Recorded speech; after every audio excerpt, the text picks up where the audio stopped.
my beloved Boss Mike Cervera.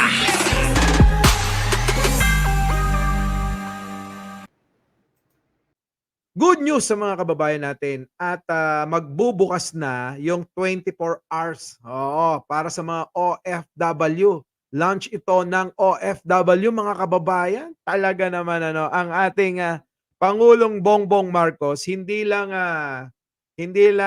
katahimikan ng ating bansa, maging pati yung mga bumabiyahe na mga OFW nating mga kababayan ay kailangan maging komportable na.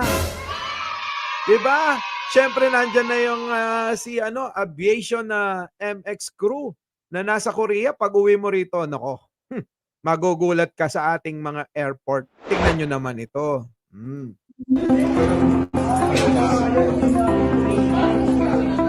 Oh, ayan na ha. Oh, yung mga kababayan natin. Oh, ganda, no? Oh, alam niyo mas maganda pa ito sa sa pag naka-business class ka sa lunch nila. Wala sinabi. Oo.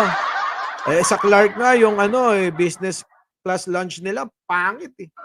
Oo, pangit. Pero eto kita nyo naman, naku, napaka-importante talaga ng mga OFW dito sa administrasyong Marcos. Na panahong Duterte, wala 'yan eh. Oo, 'di ba? Kayo, tingnan nyo naman. Ganda, oh. Komportable ka. Dapat may kama. Oh.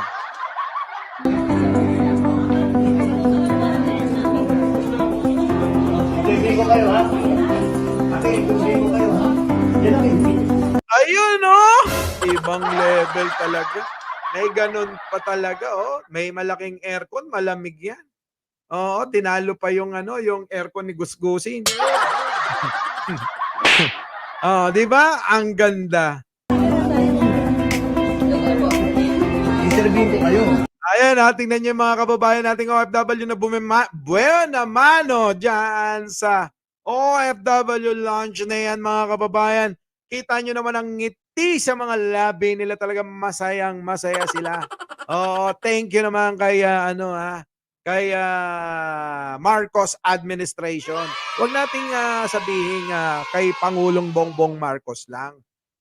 Dahil ito ay pinagsikapan naman kasama yung mga kinaukulang sangkot dito sa pagpapaganda nito o nakaisip nito mga kababayan. Baka sabihin naman nila si Bongbong na lang na si Bongbong. Di ba? Mga OFW po kayo, ma'am. OFW. Saan pong bansa? Ay, tuwan-tuwa siya. Nandiyan na si Yamelay. Nandiyan na si Elliot de la Cruz. Tingnan nyo naman, ngiti sa labi ng ating kababayan. Di ba? Yan, anong trabaho niyo? Kasambahay. Anong pangalan mo? Marcel. Ikaw, te? Ako, Jenny lang naman po. Saan din? Jeda po. Oo, may laman pa yung may laman pa yung bunganga. Baka mamaya mapagkamalang nagpupulburong ka, te. Alam mo naman yung mga judgmental. Tapusin mo muna yung inunguya mo. Pagkakamalang kang nagpupulburon yan. Pasok.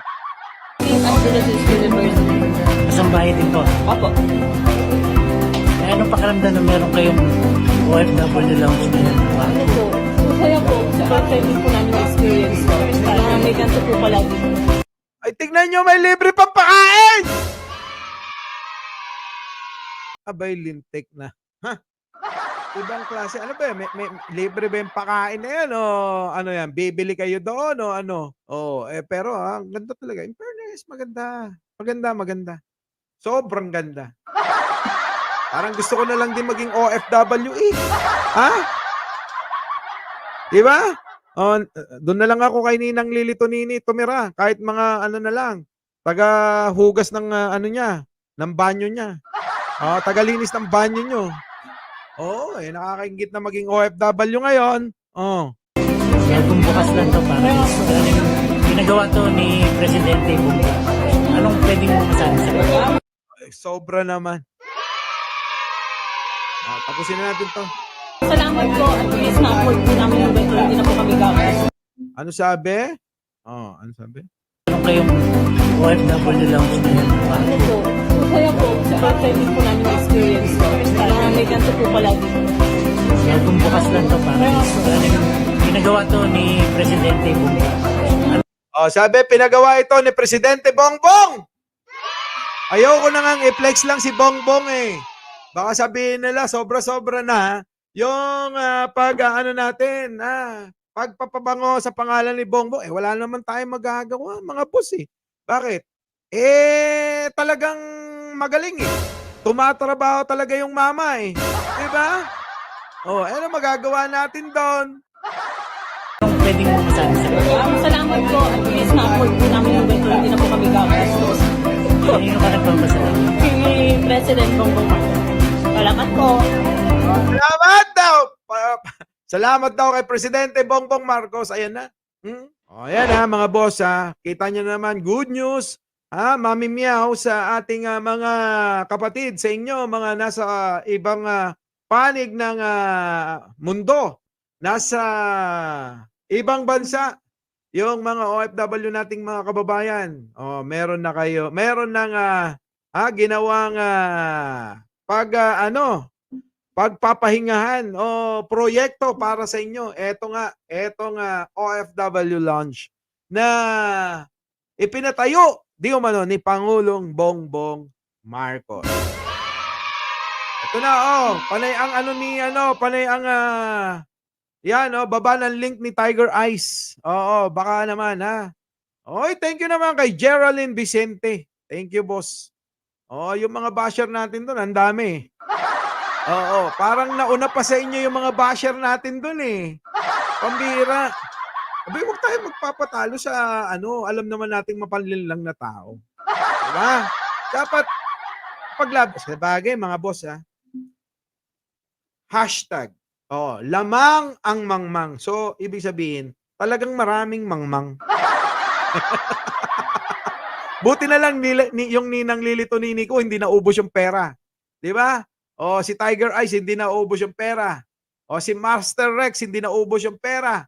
Si Paul Villanueva, hindi naubos yung pera!